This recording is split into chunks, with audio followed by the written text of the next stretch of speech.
Boom. Hey, everybody. How are you? Look, I sound like Tommy. Hey, everybody. It's like a sports show. I have a little bit better intro than that. Oh, you do? Yeah. Oh, so this Not is... really. I try to remember like the number of the episode. It's like I forget all the time. Yeah, I don't know what Whoops. I don't know what episode we're on. Phone calls. And I have phone calls and I'm get so popular. And just in case you don't know who I am, I'm Frances Reaves. No. You just take it. I'm Frances Reaves. They're calling me from everywhere. That could be a potential client. You just hung up on. No. I know her. Okay. I know exactly who that is. She was not a potential client. And I'm also president of Parent Your Parents. And so anybody out here watching could be a potential client, as could Tommy one day. But I'm so much older than he is. I don't think it's going to happen.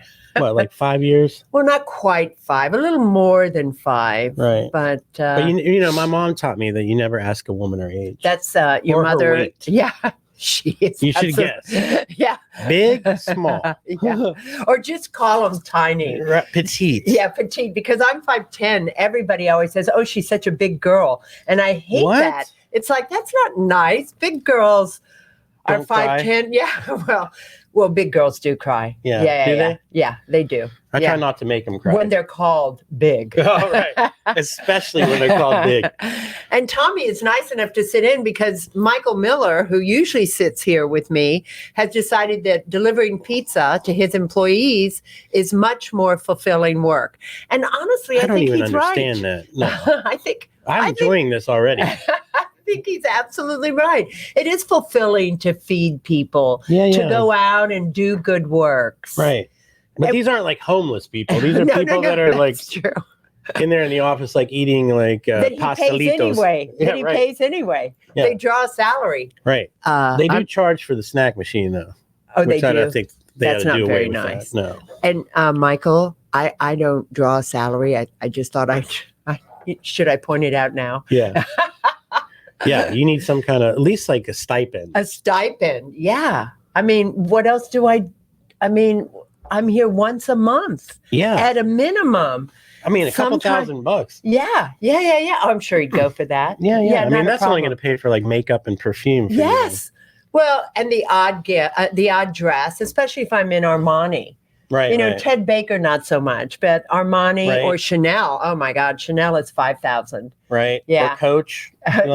Coach. Coach is kind of ghetto. Yeah, not ghetto. I would never say, please, Coach is never ghetto, but they just came out with the clothing. Oh, right. Maybe Burberry. Burberry has sort of that plaid. And what are your designers, Tommy? I like Lacoste. Yeah, the little alligator. I like Ralph Lauren. I like Vineyard Vines. Those are probably my top 3. And what is this? Nike? Yeah. Nike Marlins? Yeah. That's 100% Marlins. And Tommy's dressed up as a Marlin commentator because that's the next show. With David Winker. Yeah. The funny thing about that is we both went to law school. He obviously went to Florida, which I can't stand. I went to Maryland, and then law school at University of Arkansas, but we played baseball at the same time. He played at Florida State and I was playing at Maryland at the same time. Oh, wow. Yeah. So I've been trying to look up like some box scores when he was pitching because I know I probably took him out of the park. I'm just waiting to find that. And so he was a pitcher? He was a pitcher and I was a center fielder. And I remember that you were a center fielder and with great batting stats. Pretty good bats, yeah. Yeah. What were you through college? What do you mean? Batting stats. I like 275, I think was my ending. Yeah. I only did 3 seasons and then I got injured and that was it for me. And then I did make a comeback. I coached Little League to the East Finals in the Little League World Series. Wow. From the state of Maryland. And then when was that? What year? 94. I lived in Baltimore then. 94, 95-ish. So then I did try to make a comeback and did a tryout with the Toronto Blue Jays on an invitation only from an old coach of mine, friend of mine. But when you're out of the game for that long, you just don't see the ball the same. And I was in the cage a lot, but you just don't see the movement the same. So you need to be seeing live batting practice all the time. But Tommy, I bet you're really glad you tried. Oh yeah, I would totally regret it if I didn't. Which absolutely goes to my sports history. Okay. This is it. I grew up a ballerina. So I was going to say like beach volleyball. no. Where are all these clients calling you for? No, and plus I turned it off. So You got your tablets going off, your phones. She just threw turn it off. She just threw it away. Just throw it away. Thank you, Howard. Help me, but Howard. So at any rate, I grew up a ballerina. Okay. And then so that would make you even taller when you're standing. Plus, most men. So like 6 foot something. Well, when I'm on point, you're right. I was probably 6 feet, if not 6'1". And most ballet people who are men are 5'7" or 5'8". So it was an issue. What's his name? Baryshnikov? Baryshnikov is Russian? 5'7". Yeah, he's a little guy. Yeah, comes up to about here on me. Wow. Yeah. But extremely talented. Very talented. No. So So my daughter did ballet also. She did? Yeah. And that's what she wanted to do when she went to college. But I think she ended up, she started off just, I'm not going to decide what I want to do. So I'm going to take a bunch of different things. Well, but she wanted to do modern dances. I'm like, what? To do it's modern Emory, $60,000 a year. Yeah. Well, modern dance. How about like molecular biology? Yeah. Let's do a STEM pre-med program. Right. Pre-med, pre-law. I don't care. Political science. Well, what happened for me though in college, I was sort of told, hey, too bad, you're too tall. You're too tall. Because you're going to make the guys look really small. You're really not that talented. No, but you were going to make the guys look really small. But and they didn't want to catch me. Yeah, and because you're a big girl. Yeah, exactly. I'm not going to catch that big girl. Oh my God. So basically, I became a track star. Okay. What was your hurdles? Yeah, I wasn't really a star. So I was. Distance? Yes, hurdles. 110 meters? The 110-meter hurdles and then the 440s. 440. And the 110s are higher and the 440s are a little bit lower. But it was only funny because my very first track coach, who I later dated, but nevertheless, Larry, I still remember because ballerinas are turned out.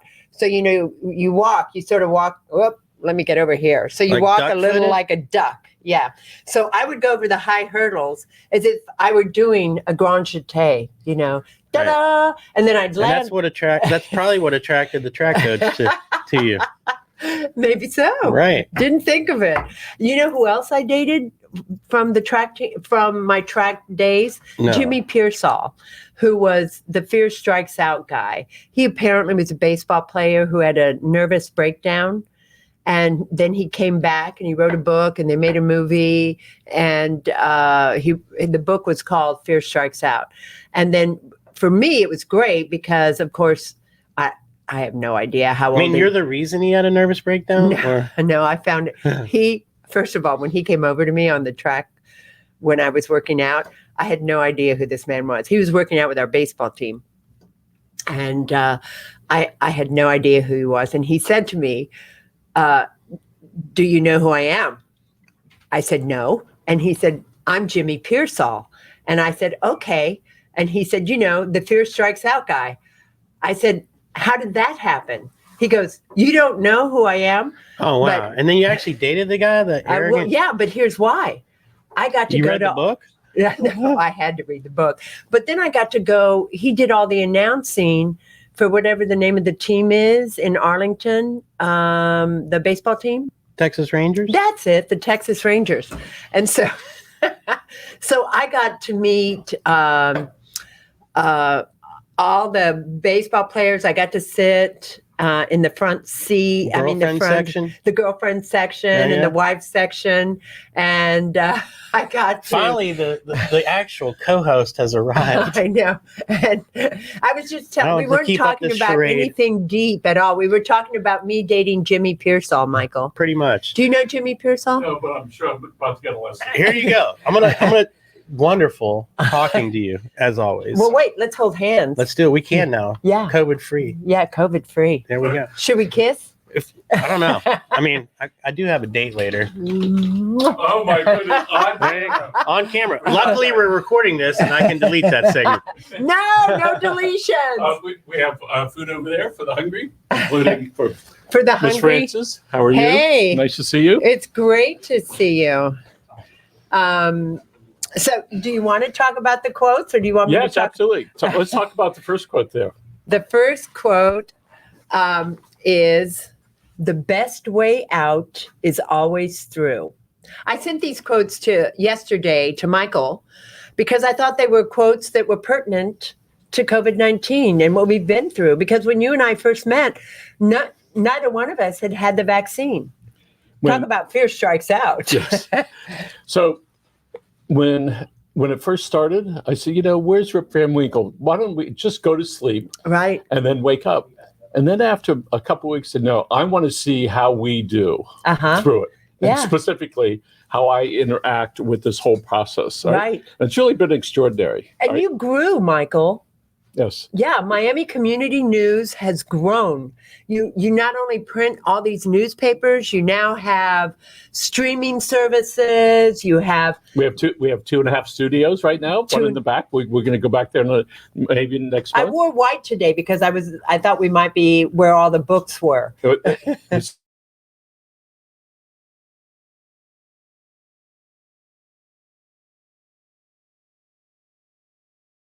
One of their sports shows. Yes. Back there. And speaking of sports, what's going on with the Marlins, Tommy? He's next. Potential sweep start tonight against the Diamondbacks. Oh, Arizona. I have my broom out. And what's the name of your show every day at Miami's Community News? Mainline Marlins. Mainline Marlins. You can find them on YouTube and Spotify and a few other places like that. Do I have it right? And normally when we're not YouTube, Spotify, Did you see where Pandora reminds me of the jewelry store? They are only going to sell manufactured diamonds. They're not going to sell any more blood diamonds. And I'm like, well, that's an easy out. Yeah. Okay, Pandora. I'm thinking to myself, it's a fake diamond. But very popular. Well, yeah, because they're not as expensive. Yeah. They don't have to go through De Beers. And you go. So, there's a beautiful. I have my diamonds on here too. Yeah, how about that? So, again, let's talk about. Let's go through it. All right, the process that we've all been through, in particular, let's deal with the parents with young kids. Yeah, where it's been a very unstable school environment. Mm-hmm. As a matter of fact, we had Dr. Sylvia Diaz. Tommy, was that her name? Mm-hmm. Sylvia Diaz is in charge of academics, Miami-Dade County School Board, was here a little while ago. The stress that's on the educators from the top all the way through must be tremendous. Yeah. And not knowing quite what to do. And then the kids, do you pass them? Do you hold them back? What about the ones that have lost essentially a year's stability? Right. And so out of the 8 or 9 months we've been doing this, mm-hmm. when we can look at each other and not have to stare at the eyes. Yeah. So it takes a while to get used to. Imagine a little kid who knows everybody like this. Yeah. All of a sudden they go, oh, there's this whole other part that's here. So what about if you're sitting at a bar and they take the mask off? It's not quite as good as the eyes. We knew it was going to get. We knew it was going to go there. Summer teas.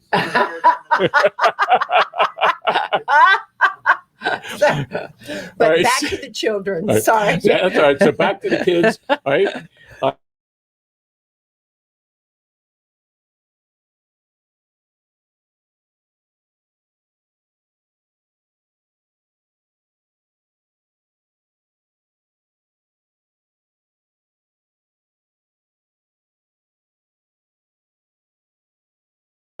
From what I know on that, there you go. All right. So, and it's interesting that the schedule was on unemployment, take everybody through September who was on it. Right. And that's when the kids go back to school. Oh, yeah. So if you're not working yet, better start planning on it because August, September is going to be here before you know. Time. Yeah. So one of the things that's happened, is that the cost of lumber is skyrocketing because all the manufacturers decided 6 months ago, we're going to slow down on production. Now the demand is very high because the real estate market is pretty hot. Yeah. The average new home apparently has gone up. It costs $36,000. Right. Went up. Right. And so you look at, so then what's the other side of that? It's a fear-driven bubble right now with the houses. I mean, people are asking are going $200,000 over asking prices because they're so scared, and cash, and they're just scared. They don't want to live in a condo or, I was listening, I think it was WLRN yesterday, and there was a story being done on Compton, yeah. New Jersey, right. New Jersey, where back in the 80s, there were flyers that were being passed out. You better sell it for what you can, because when they move in, here's what's going to happen. Fear-driven sales. Yeah. Right? And that said, okay, we got to get out. In this case, it's if you don't get it, somebody else is going to get it. That is real. That's not imagined. There are lines to buy homes and to buy condos. Right. And it's just incredible. And it just happened like in February. Yes. It was like all of a sudden the CMAs were, like $685, and then you were getting offers for $850 cash. It's like, okay. So what does that mean to the seller, all right, who gets a lot of money to sell, but then they have to go somewhere? Yeah. So what happens? Exactly. Is that something equivalent wherever they move, unless they're going to really downsize? But the reality is, even if they downsize, right, it's not going to be as big as it was, let's say, and they're still paying a little bit more for it than they would normally have to, because the law of physics, what goes up must come down. I live on Key Biscayne. For a long time, people thought, oh, Key Biscayne will never go down. Well, it does. It sure does. Yep. It goes flat. And now the homes are selling well, but the condos, not so much, because you have to share your air. So. And speaking of things like that, people really want to share their passion that they have. We were interviewing the folks that work at the Animal Services of Miami-Dade County. Oh yeah, it's now no kill zone. They have 93.5% of the dogs that went in were saved. Oh wow, and about 91% of cats. They have an interesting thing. What they do is they also try to help people who want to give up their dogs. They try to help them find somebody before they bring them in. Right. Which is extraordinary. And these people are very passionate about keeping these pets alive. And then there was a little dog, I think it's a dachshund, Rue, I think is the dog's name, was born with no front feet. Chihuahua. Yes, right? I saw that. And they are training that dog with a 3-dimensional artificial cart. All right, they're teaching him how to use that. Yeah. Right? They're taking donations. All right, you can call Miami-Dade County Animal Services. You can donate to Rue. All right. And so they really care a lot. Yeah. And this is partially a lot driven in the last year with the pandemic. Same goes for birds. All right, where people want pets. Interesting thing that's happened here. About 6 months ago, some lady comes in with a dog, which I really didn't like. I'm going, why is this lady here with the dog? Do you know in the past week, 2 other people came with the dogs? Oh. And the lady sat right where you are with the little, what kind of dog was that yesterday? Yorkshire Terrier. Yorkshire Terrier sitting right there. Right? Oh my gosh. And then Ed Martinez, an attorney, Ed, criminal lawyer, right? He comes in with a 70-pound dog. So there's 3 different people not connected to each other that take their dogs with them everywhere. I almost brought Darla, but I thought, oh. See, there you go. And it's like, in the old days, you put them in the backyard, you say hello in the morning, in the afternoon. Not anymore. It's extraordinary what's happened, and then we become. But that's because we adopted Darla when in December 29th, and 2 to 3 months later, 2 months sort of COVID started creeping in, and then 3 months later we're all quarantined, and Darla didn't know we left the house. I mean, it's like, what do you mean you're leaving? Like today, I have you, and then I have 2 more appointments afterwards. So I'm not going to get back until about 3 o'clock. And she's like, I don't know how to leave her, So, I have 3 different people coming in, and then my assistant will be there around 2. So good. She'll take Darla, get to the office. I mean, pretty soon she'll be pulling on your shoes. Yeah. And the minute I walk in, it's like, you're not. And today when I left, she was just so angry with me because I said, stay. And my husband's out of town. I say, now stay. No, Tommy, stay. Did you hear that? You can say,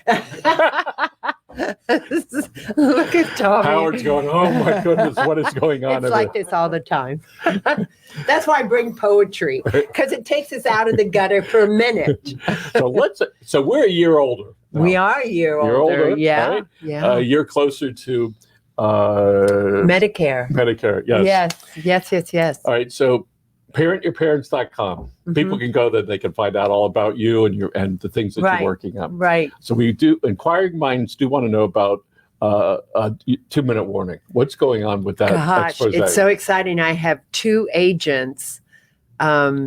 One is part of the Washington Writers Conference. So I'll have an opportunity to pitch a book. And then the other one I had to pay $80 for, but that's okay. It's the Miami Writers Institute. They offer this twice a year. And this woman likes narrative nonfiction. And at first I thought I was a prescriptive book because I told people what they had to do. But the truth is my whole book is my life as this elder care lawyer and helping mom and dad.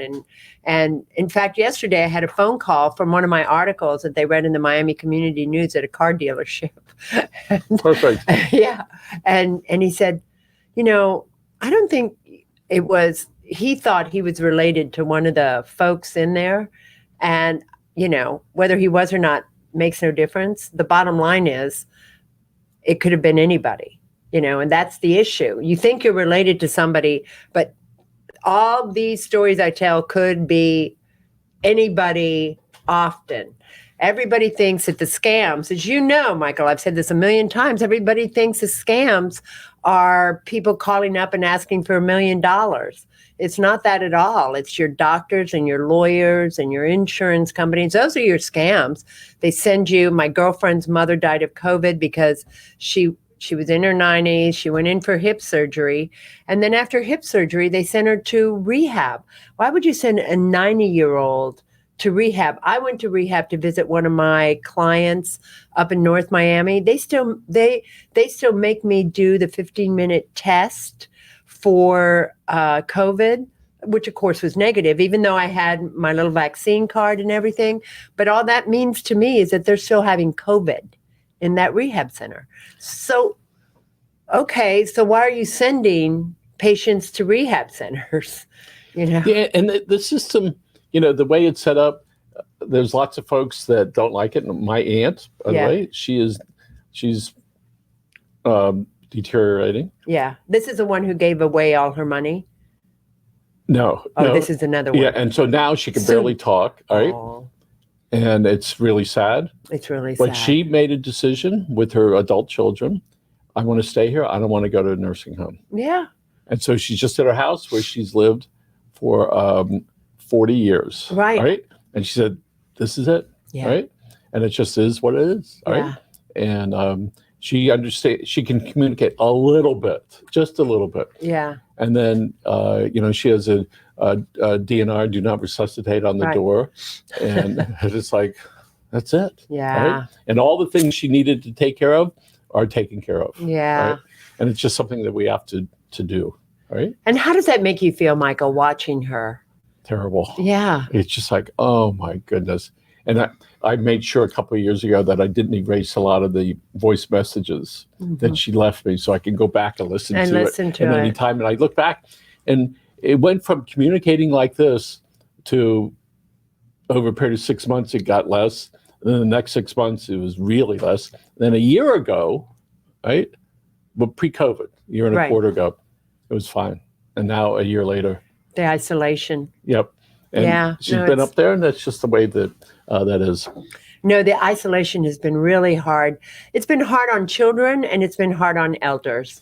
So there was a story on CNN where they're interviewing some healthcare providers, palliative care providers. They said, we think that we were wrong now, and not letting family come in to see I think they were their wrong parents that were dying, who died alone. Right? Yeah. So now they're letting. How's that palliative? Right. And it's like, and she said nothing's worse than 90 years old, and they're dying alone. Right? Yeah. By the way, the Miami Herald has a 5-part video series, 35 minutes each. Of the COVID, Yes, yeah, it's extraordinary. It is. It's so off, getting goosebumps thinking about it. Yeah. When I'm not sure it was the Herald was recording it or Jackson South was recording it, but they started in March 2020 recording that, right?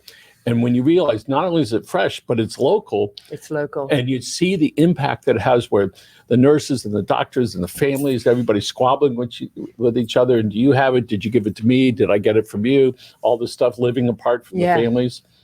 And we were very lucky here. Nobody got it. Well, you were also very careful. Yes. Yes. You still are. I still wear a mask when I come in. My temperature's taken. And lots of people said, well, it doesn't matter. I said, okay, let's say it doesn't matter. Right. But what can we do? And that's one of the things that we can do. Right. Just make sure. Yeah. Well, and you don't know. I mean, the truth is, we sort of, look, I spent COVID-19. I spent it still walk running. I still had gym and classes online. I was pretty disciplined. I had my work, and I'm a lawyer, so I could work from anywhere. And so we had Zoom calls. So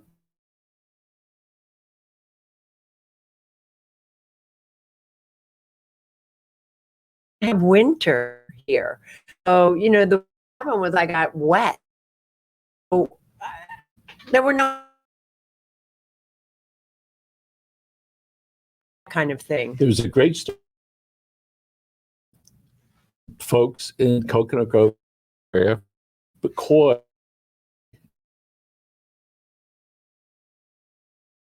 testing everything, and what the thought process today is that it's so hot outside that there's not enough oxygen in the water. All right. Yeah, it's a great story. You might want to read it. Yeah, right? because we have koi. Yeah, we have koi on Key Biscayne in one of our, in a complex. One of the other ones has beautiful koi. I would hate for that to happen. So it looks like they tested for poison. They couldn't quite find it, but some of the koi were taken out and put into fresh water. And they lived.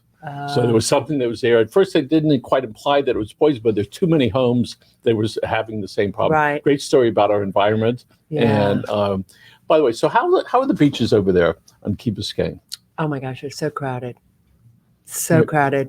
And what about Bill bags at the end of the. What about debris? Cans and straws. Well, we have a pretty, MiamiDade really takes pretty good care of that. They on Mondays for my walk, it's a little bit nastier than on Tuesday and Wednesday. You mean from Friday night to Monday? Yeah. But they go out and they clean it up. They go out and they clean it up. I mean, they're really very good about it. And really, we have one person who comes. I get such a kick out of this. They come Tuesday, Thursdays, and Saturdays in their Rolls-Royce sedan. Their driver drives them out and drops them off. And then they just walk the beach. And, it's a... Was that you? No. But we were talking earlier about the Rolls Royce I should get for the show. Maybe I could. So let's talk about the plastics that people leave on the beach. The big pieces that you can see, if you can see them when you're standing up, right? Imagine the little critters that are down there that's chewing on that stuff. And those little micro pieces get into the turtles, they get into the birds, right? Yeah. And it kills them. And the netting, yeah. And then we eat them. Sometimes it comes right back into us. No. So we've talked with some of the and the things that hold like Sprites and Diet Cokes together, that plastic thing. They get their little snouts. The dolphin get their little snouts caught on that. So when you go to Key Biscayne, don't be dumping it in the backyard. Yeah, for sure, right? Not. No, you're not supposed to do that. So, and throw stuff out the window. I was asking one of the guys. I'm sorry, forgot his name already. He said, don't throw it out. Leave it in your car and put it in the right place. Right. And I leave everything in my car. By the way, so with Dade County here, all the garbage that you put in, not in the city, but in the county, the green carts, all that gets fired up. They fire it up, and it makes steam, drives the turbine engines. Oh, good. It powers that plant there. And there's a 10% residue out of that. And then all the other stuff gets wrapped up, recycled, and then they send it to wherever it is, and then it gets reused. Well, my husband in Maryland, he was the first one to take.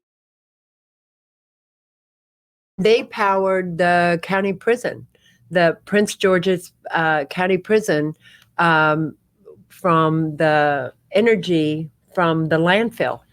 And as we go forward in this development, especially last year, it's been fast forward a lot.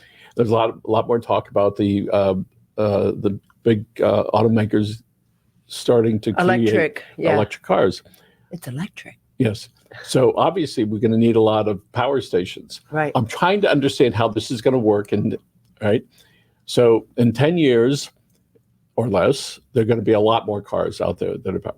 So when you're on the Florida Turnpike and you say, okay, let's go on a trip. Okay, I have 50 miles left to go. That's what it says. I'm going to pull into this recharge this power station. Yeah. Do you kind of have to hang there for a while? I guess.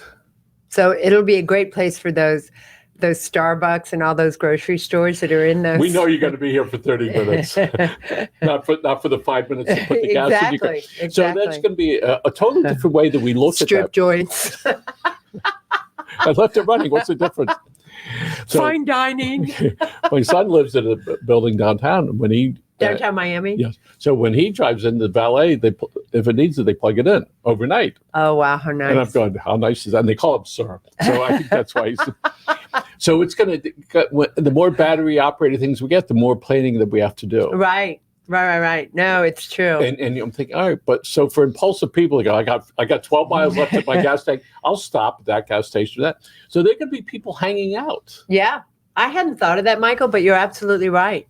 Yeah. And even if you're taking Uber, but you know what is being delayed is a driverless cars. I'm very sorry to hear that. I heard the other day on NPR, I think, that the driver they've sort of hit a snag. You know, they got this far, but you've always got to have. Now that you mention it, there hasn't been anything about it for a year. Yeah, they've hit a snag. This accident. Yeah. So somebody asked me if I would do one. I said, you know what? I would take it on a small road. Mm-hmm. Right? I would love a chauffeur. Right. Oh my God, just imagine having a driverless car where you can be in the back seat, making your phone calls, going to your meetings, versus being on 95 scared to death. I can't get on the phone. So that's going to take an extraordinary amount of effort for people that didn't grow with that, to be able to give up control and to be able to plan so far in advance that you can't be caught short. But on the other hand, I think that's another great area for elders, because I don't know about you, Michael, but I have noticed I'm still OCD. Don't get me wrong. I know when it's time I know when it's time to do my baseboards again. But I noticed that I'm not sweating the small things quite as much. And some of that's age. Some of that is, it turns out it doesn't matter. That guy who wrote those books is absolutely right. You know, if you let the small stuff go, it doesn't matter. And I've had some issues both in my law practice, and my husband's quite a bit older than I am. And I'm the second wife. So I've had some issues with the family talking about my husband without me being a part of it, even though it's been a 25-year marriage. You know, it's like, that wouldn't last. So then, and at first you're kind of like, well, wait a second, what am I, chopped liver? And then you're like, oh, you know what? If it's important to them, let me hand him over. I mean, you know. There's an old saying, don't sweat the small stuff, and most of it is. Yeah, exactly. And there's a guy who wrote a book about that. And it's funny because it used to be, I would want control of that, but I'm like, you know, it's his family. They're coming from a good place in their heart. When you look at politics, everybody sort of picks the thing that's important to them, politics. Right? And you go, well, why is that like that? Because they care. And then we each may have to make a decision whether you're going to jump in or not. Yeah. Somebody down south sent these caricatures of 3 opponents of his. And it's sort of cute, sort of funny, but demeaning. Yeah. And I just wrote back, you're very creative. Yeah. That was my conversation. Yeah. That's it. Yeah. All right. I could have said, you know, it's obnoxious, or it's this, or it's degrading. So I just did. All right. So tune in. Yes. So anyway, this is the first week of May. I want to congratulate you and all of your friends that made it through COVID. All right. It's been an extraordinary 14 months. It has, which. And by the way, we had our first event in a year and a quarter. The mayor of Miami-Dade County Mayor Daniela Levine-Cava was our guest speaker at Casa Cuba on 73rd I Street. I saw that on, Yes. you had it on your Facebook Live. Yes. Yeah. So And she talked about the Miller boys. There's Michael and Grant. And I'm like, where? So All I see is you. She did comment. Anyway, so it was a great event. Yeah, right? I thought so too. And I said, okay, how is everybody going to behave? And so we said, just comply with CDC regulations. Right. Whatever that means at any given moment. Right. No. We've had that problem too. And so it's like everybody's getting, every couple days, people getting a little bit freer. Yeah. So I walked into a restaurant a little while ago. By the way, your stuff's right over there for you. Oh. I brought that for you. Oh, And Michael's feeding so I didn't me. have a mask with me. So I had some napkins. So I held it like this. And then I was in this pizza place, right? Uh-huh. So then I said, a couple of people said, so I sat down. See, when you're sitting, you can do it. But when you're standing, I know. that's COVID doesn't fall. And I'm going, God, this seems sort of silly, doesn't Yeah, it? it does. I had that on my COVID hypocrisy article.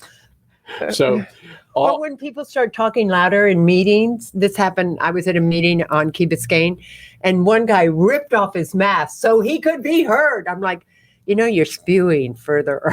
by the way, so speaking of things like that, I got some blood work the other day, and I was. Are you okay? Yeah. So I'm out of the week, but I hear a guy walk in. He said, "I'm here for an appointment to get my blood drawn." And the lady says, "Do you have an appointment?" No. Well, we don't have any openings today. He says, "Your website says walk-ins accepted." So it was ratcheting up. And then I hear the word police. And I hear it going on. I don't want to stick my head around that. Right. But meanwhile, some of the texts were looking at me. I'm looking at them. And I'm going, I wonder how this is all going to end. Yeah. And it did end okay because I think what happened is they fit them in someplace. Yeah. So one of the things that you realize is that the person at the front door was probably told no appointments, no walk-ins. No walk-ins. But this guy walks in and he says, I'm not leaving. Yeah. And so you realize how we handle that is also important. It right? is. And so eventually they did work that out. But I think that we have to all be acutely aware of the stress that a lot of people are under. And you never know where that person is at. And you can't judge, right? You don't know where someone's standing till you know where they've been sitting. Yeah. Yes. But I know Michael's trying to end this show. And I think How did she know that? And I think that this is a quote we end with, Michael. Okay. Set wide the window. Let me drink in the day. Edith Wharton. And I think that's how we should go forward. Goosebumps. Oh, really? Yeah. Oh. Yeah. I got actually down my spine now. Woo! Because, whether you're an elder or you're 10 years old, it really doesn't matter. Listen, we lived through it. 99% of us survived, but so many of us didn't think we would. We were so scared. We were in fear. And it's been a great lesson for us because if you survive, you can thrive. Yes. By the way, I took my grandkids to the park the other day, one in each hand. It was a wonderful experience. Oh. And Francis Reaves, thank you so much for being Michael, here. thank Wonderful you. job. And your food's right over there. Howard, our producer for today, thank you very much. All right. So good to see you. All right. And that's it. So sign us out. Okay. Well, as you know, you can get me at parentyourparents.com and Miami Community News at miamicommunitynews.com. Terrific. Folks, have a great day. You too. Miss Francis, thank you so much. So good to see Well you. done. Guys, have a great day. Howard, sign us out, buddy.